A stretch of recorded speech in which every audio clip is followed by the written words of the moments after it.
wartime America faces the greatest demand for food in her history. Food for our Army and Navy. Food for the invasion front. Food for ourselves on the home front.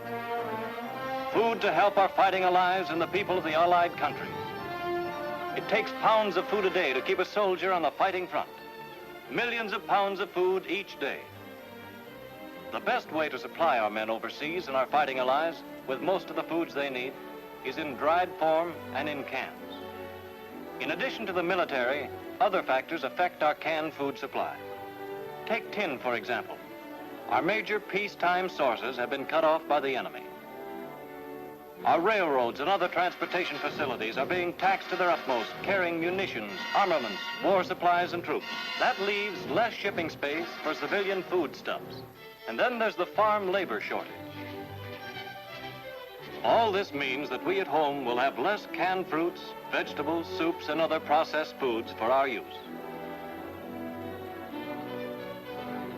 Without rationing of these foods, some people would get more than their fair share. Others would not even get what they need. But rationing assures everyone of his fair share. That is why your government is rationing canned fruits and vegetables and other processed foods. Until now, we have been rationing one item at a time, like sugar and coffee. But processed fruits and vegetables are not one product. They are hundreds of products in hundreds of different brands, grades, sizes, varieties, in cans, bottles, packages, in dried and frozen form.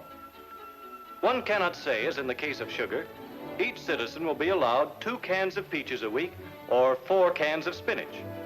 It may be true that some people don't like spinach. Some of you may want to buy canned corn. Others of you may want to buy canned peas or spinach. So the question arises, what method of rationing can be used so that each citizen may get his fair share of canned fruits and vegetables and other commercially packed foods, and that will still allow freedom of choice? The system which has been adopted and has worked successfully in England for over a year is called point rationing. In the point rationing system, all these foods are grouped together, and your ration book is used to buy those you like. Those items which are not so scarce will take fewer points. Items which are more scarce will take more points. Point stamps to buy these ration goods are in War Ration Book 2. This book contains blue and red stamps. Blue stamps are to be used for canned fruits, vegetables, soups, juices, and other processed foods. Red stamps will be used for meat. This is a typical page of blue stamps in War Ration Book 2. Notice that the stamps are given point numbers, 8, 5, 2, 1. Everyone will get 48 points each period. That means you will use blue stamps ABC for the first period, DEF for the second, and so forth. Point values will be the same in all stores. Every store in which you shop must post the official table of point values of all point rationed items in all sizes. From time to time, point values may change, and stores will post the new point values. Here's an example of how point rationing works. This lady, all decked out with her family's brand new ration books, starts out to do some shopping. First of all, she wants to buy a can of peas.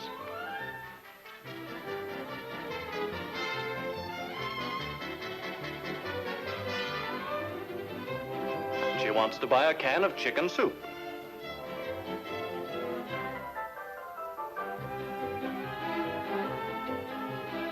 And she wants some dried prunes.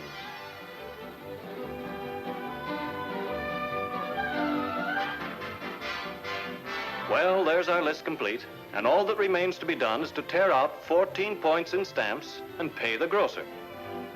But wait just a minute. Just for fun, let's take another look at that point ration table. Hey, slow down there.